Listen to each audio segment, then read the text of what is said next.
Great. There's your clicker, sir. Please carry on the conversation. Tell everybody a little bit about yourself, and then straight into it. The floor is yours. Hi, everybody. This is the graveyard shift of the second day. This is when everybody is asleep, and everybody who's here is here because someone asked them to be here, not because they want to be here.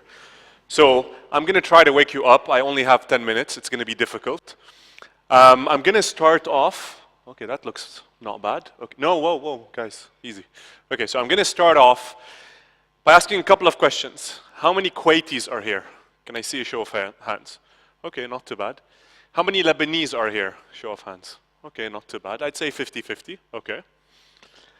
Interestingly enough, I've only been in Kuwait for maybe 24 hours. It's my first ever visit to Kuwait.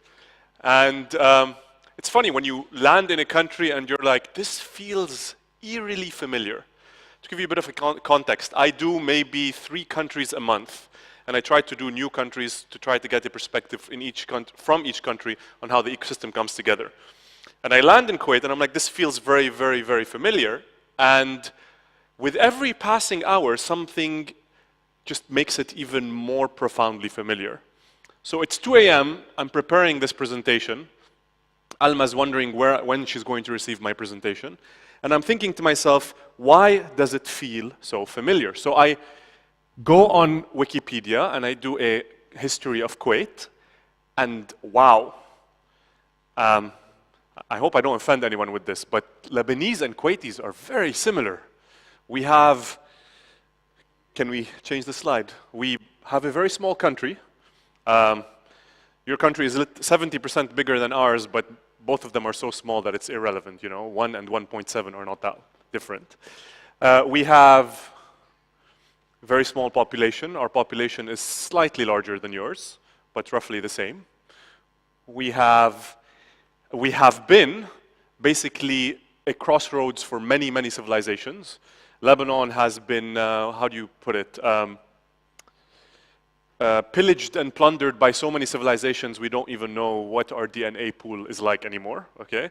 And from what I read yesterday, Kuwait was basically the bridge between India and the Levant and Arab world. That's the spice route.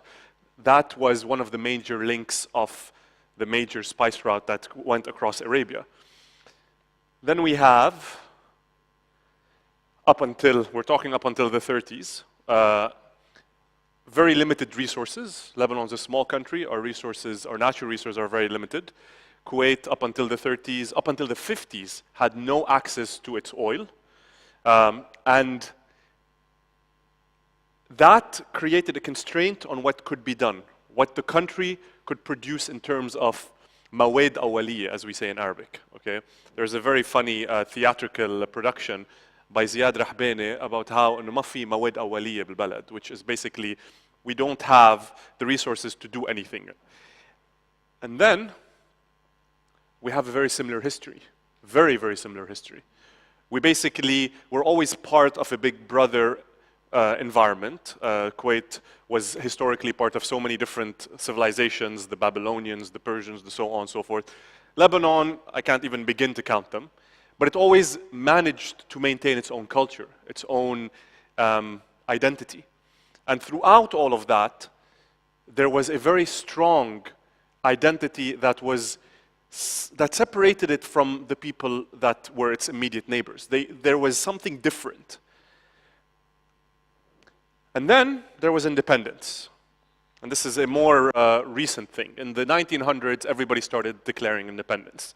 I'm not sure why, but everybody became independent. And that resulted in an acknowledgement of our identity. I am Lebanese, I am Kuwaiti, okay? And once you can say that, then you can focus more on what you're going to become, because once you are, then you can, once you be, then you work on being. So what happened immediately after that was we got our independence, it's now our country, fantastic. Kuwait got access to its oil and became the #1 per capita GDP in the entire Arab world, the most successful, the richest, and the most cultured country in the Arab world. Same for Lebanon. We had our independence. We were the Paris of the Middle East, yada yada. There's actually, you know that Kuwait is referred to as the Marseille of the Arab world? So I don't know how that happened, but Marseille of the Arab world and Paris of the Middle East, I mean, it's way too similar. And then what ended up happening is we found our mawed awaliya, our people. So I heard a very interesting anecdote a couple of days ago, which was, no, a day ago, which was that marrying a Kuwaiti, okay, was a very big deal in the Arab world because Kuwaitis were the most cultured, the most educated, the most traveled of all of the Arabs. And the same, I think, was for Lebanon, but I'm not sure about that. But yeah, and it's interesting because our Mawed Awali became our people. And when that happened, generally shit hits the fan, excuse the language, okay? Because once your people become valuable, okay, the things happen because valuable people, this is self-censorship, valuable people are a liability to many international institutions, and therefore there are wars. And wars basically take us 10, 20, 30, 40, 50 years back. And this happened in Kuwait, this happened in Lebanon. And what was interesting in all of this is that there was a crisis. Now, what is this? This is a Chinese word. It's the Chinese word for crisis. And the Chinese are maybe the oldest civilization, or not, I'm not sure, but I think it's one of the oldest. And they have been through a lot, like through a lot. And one of the things they've been through is a lot of crisis. Like they've been through so many dynasties, the Mongols came in, everybody, they've had their fair share. And so they've created this word called crisis. And this word is made up of two words. The first word is risk, and it's this character. And the second word is opportunity. So the word crisis has opportunity in it.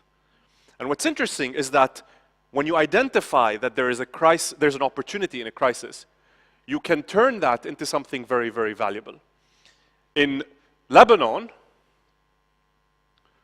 we turned that into $500 million sovereign fund that Tamara just told us about. In Kuwait, from what I heard, you've just now created your own fund to invest in startups and SMEs.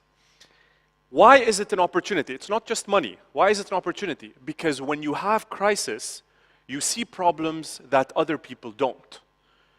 When you're in your comfort zone, you are not going to identify with problems that will change the world. Because you're sitting on your couch, you're sitting on your lazy boy, you're eating your chips, you're watching Netflix. You're not gonna, innovation doesn't happen on the couch. You know, maybe the lazy boy was invented on the couch, but that's about as far as it went from there. So if innovation doesn't happen on the couch, and we have been through crises repeatedly, then we are in an environment where innovation is very, very, very ripe to be bred. And this is what we've seen in Lebanon over the last 2 years since the creation of our 500 million. And this is what I believe is going to happen in Kuwait now that you have your own fund handling this. And now that I've come here and I've seen the startups and I've seen the energy, it's fascinating. And so look at every crisis as an opportunity. And there is a tremendous, tremendous amount of innovation that can come out of it. And because we're so alike, and because this is my first trip and surely not my last, I believe that because we are so alike, we have a lot of opportunity to work together and to leverage our crises to create innovation on scales that are world-changing. So please, I don't know, work on this, okay? Build on your crisis, turn it into an opportunity and keep moving forward. And hopefully our paths will cross very, very soon. So thank you, and that's all I've got to say.